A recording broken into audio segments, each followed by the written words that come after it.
देखो वो जो क्वेश्चन था, लाइबिलिटीज इज इक्वल टू यानी ऑनर की लाइबिलिटी यानी कि कैपिटल प्लस आउटसाइडर्स लाइबिलिटी। ठीक है, आउटसाइडर लाइबिलिटी क्वेश्चन के अंदर 25,000 दिया हुआ है, तो 45,000 इधर लिया, 25,000 माइनस करेंगे, कैपिटल का अमाउंट आ जाएगा यानी 20,000 कैपिटल। अब देखो, if the firm has taken a term loan of rupees 3,50,000 from the bank, its capital is reduced to that extent. True है फोल्स है ये बताना है। अगर फर्म ने क्या किया है, एक टर्म लोन लिया है बैंक से, तो क्या उसकी कैपिटल रिड्यूस हो जाएगी? जब टर्म लोन लिया है यानी लाइबिलिटी, आउटसाइडर लाइबिलिटी बढ़ रही है, लेकिन इसका इम्पैक्ट तो कैपिटल पे नहीं पड़ेगा ना, है ना?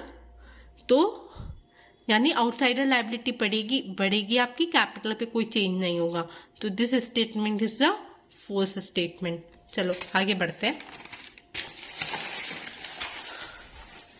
देखो इधर आ जाओ, trading account. First step is process of preparing the final accounts of the company. सबसे पहले मतलब फाइनल अकाउंट्स प्रिपेयर करने से पहले आप ट्रेडिंग अकाउंट निकालते हो, क्योंकि प्रॉफिट एंड लॉस अकाउंट में तभी बनेगा जब ट्रेडिंग अकाउंट बनेगा।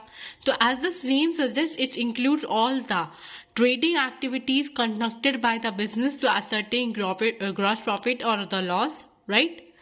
ट्रेडिंग एक्टिविटीज इंक्लूड होगा, सारे डायरेक्ट एक्सपेंसेस कंसिडर करेंगे और उसकी मदद से ग्रॉस प्रॉफिट या लॉस आएगा। हमेशा एक चीज इंपॉर्टेंट है, ट्रेडिंग अकाउंट हमेशा एक नॉमिनल अकाउंट रहता है। ठीक है, activities which generate revenue for business such as sales of services और goods, closing stock are shown on credit side, right? जहां से रेवेन्यू जनरेट होगा वो क्रेडिट साइड आएगी, और जहाँ पे एक्सपेंसेस होंगे, जो कॉस्ट का पार्ट होंगे, या फिर रॉ मटेरियल परचेज करना रह गया, स्टोर लेना हो गया, वो सब डेबिट पार्ट में आएंगे। आई होप आपको 3 गोल्डन रूल्स तो पता ही होंगे। Debit the receiver, credit the giver, debit what comes in, credit what goes out, debit all the expenses and income, and credit all the income. और ये वाला जो है ये पार्ट है, debit all the expenses and credit all the income, ये कौन से अकाउंट का पार्ट है? कौन सा?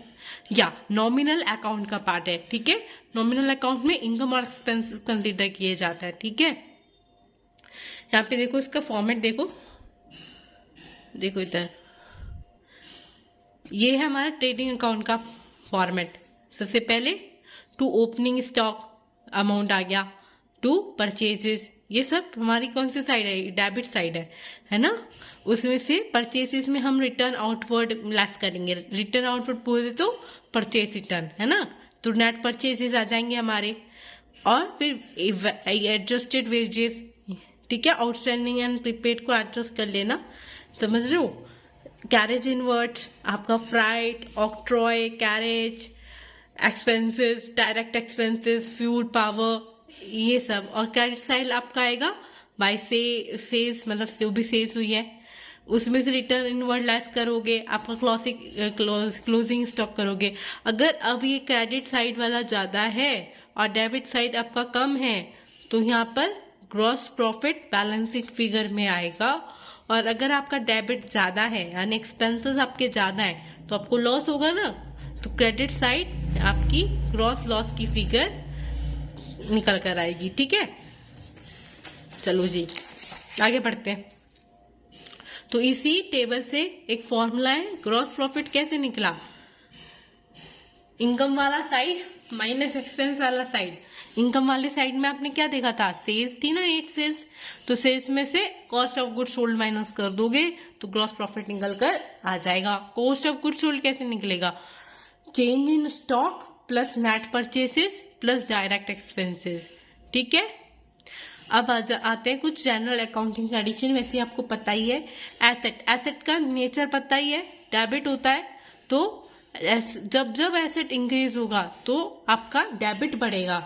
ठीक है, डेबिट बढ़ेगा मतलब जो अकाउंट है वो डेबिट होगा, और वो लेफ्ट साइड पर एसेट अकाउंट के में, अकाउंट के लेफ्ट साइड में, एसेट अकाउंट के लेफ्ट साइड में रिकॉर्डिंग होगा उसका। ठीक है, लाइबिलिटीज बढ़ेंगे तो अकाउंट क्रेडिट होगा, और लेजर अकाउंट के राइट साइड पर ये रिकॉर्ड किया जाएगा। प्रॉफिट एंड लॉस की बात करते हैं तो ये तो खैर अभी आपको पता ही लग जाए।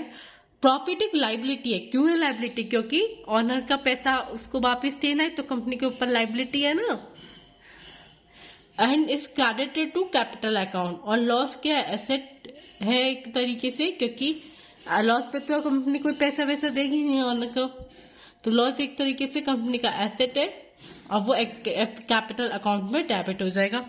अब देखो एक क्वेश्चन देख लेते हैं से और बेटर क्लैरिटी हो जाएगी आपको। अब एसेट अकाउंट है, इसका क्या इफेक्ट पड़ेगा अगर इसको डेबिट किया जाए?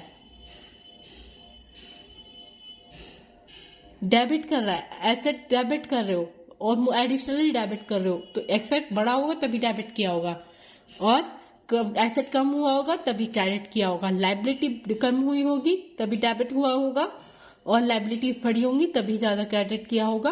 कैपिटल कम हुआ होगा तो बैलेंस क्या रहा होगा? डेबिट किया होगा। कैपिटल ज्यादा रहा होगा तो आपने डेबिट किया, सॉरी कैपिटल कम रहा होगा तो आपने डेबिट किया और कैपिटल ज्यादा रहा होगा तो आपने क्रेडिट किया। ठीक है। एक्सपेंसेस ज्यादा रहे होंगे तो क्या करोगे? एक्सपेंसेस ज्यादा रहे होंगे तो आप डेबिट करोगे, है ना। और इसका इम्पैक्ट क्या पड़ेगा? क्रेडिट साइड कम हो जाएंगे, क्रेडिट ज्यादा करोगे तो एक्सपेंसेस। इनकम कम होगी अगर ज्यादा डेबिट करोगे और बढ़ेगी जब क्रेडिट करोगे। ठीक है, ये तो पता ही है, तो कर ही लोगे, है ना। लो देख लो। ठीक है, अब टाइप्स ऑफ ट्रांजैक्शन पर आते हैं। If asset is purchase out of cash और बैंक बैलेंस। ओके, अब देखो क्या इम्पैक्ट पड़ेगा अगर एसेट परचेज किया आउट ऑफ द कैश या फिर बैंक बैलेंस से। तो कैश आप दे रहे हो और ये आपका एसेट बढ़ रहा है, तो एक एसेट आ रहा है एक एसेट जा रहा है, तो increase in one asset and decrease in another asset. Drawings करते हो, प्रमोटर या ओनर ड्राइंग करता है तो क्या होगा? एसेट लेकर जाएगा तो एसेट भी कम होगा और अब उसका ही पैसा है, बेसिकली कैपिटल में इंक्लूड होता है ड्राइंग, पता ही है ना। तो कैपिटल भी कम होगा तो एसेट भी कम होगा, लायबिलिटी साइड भी कम होगा।